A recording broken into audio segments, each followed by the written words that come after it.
Hi, today I'll show you how to set lens to the shooting position on Canon EOS M10.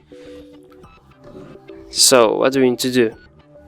Let's take it off, and now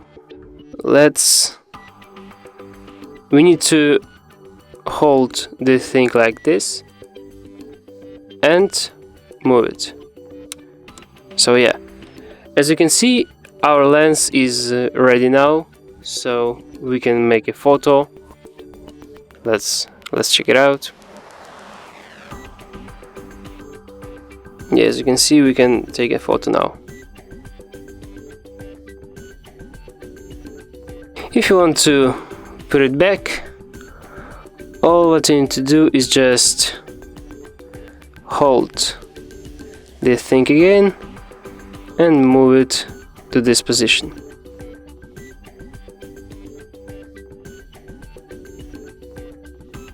So that's all. Thanks for watching, press like, subscribe to our channel, and see you next time.